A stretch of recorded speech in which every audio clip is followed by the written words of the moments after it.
Hey everyone, welcome back. My name's Gus, and this is how we've improved All on 4 in 2024, part 2. Okay, so part 1 is all about our surgical process, getting the implants in. Part 2 is about fitting the teeth.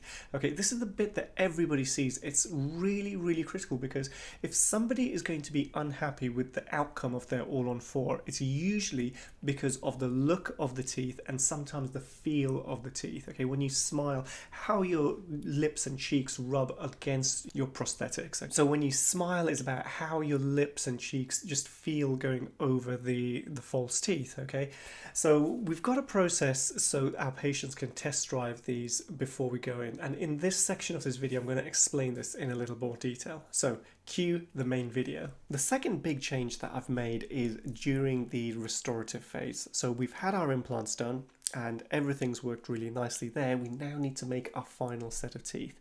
Now, in about 50% of cases, our patients are happy with the look of the temporary teeth, and there's very little change that we need to do. So we just take our impressions and scans and all that stuff, we send it to the lab and say, hey, look, just copy this. We're happy with this, just copy that.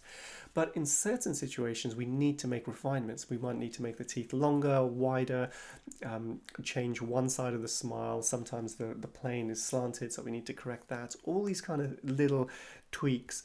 And it used to be that we would have the teeth set up in kind of like a denture material in wax, and would send it off to the lab. They would set the teeth up, so we try it in, and we then say, okay, yeah, this is perfect, or we still need to change it. So it was just a lot of to and fro, a lot of appointments to get the look exactly right.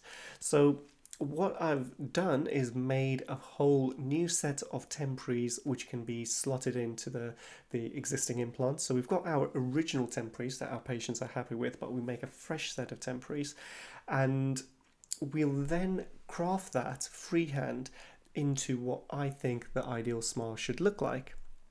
And our patients can actually go home with this and try this out.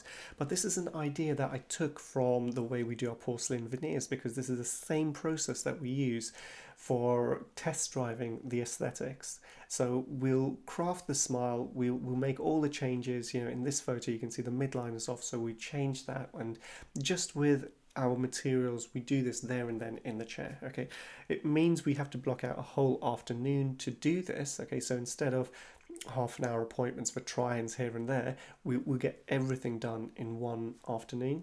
But at the end of it, at least we know actually this is what we want. Okay, we can physically hold the set of teeth, and we send this all off to the lab. The lab have then physically got a model to copy. Okay, and we've been doing this for a little while. We've dramatically reduced the number of appointments we need at the restorative stage because of being able to do it like this. So that's it. That's how we design our final smile. Okay, we've taken a lot of the guesswork out, which is really cool. In part 3, we're going to answer a question which I get quite often. Okay, and that is about the materials that we can use to make our all-on-4s.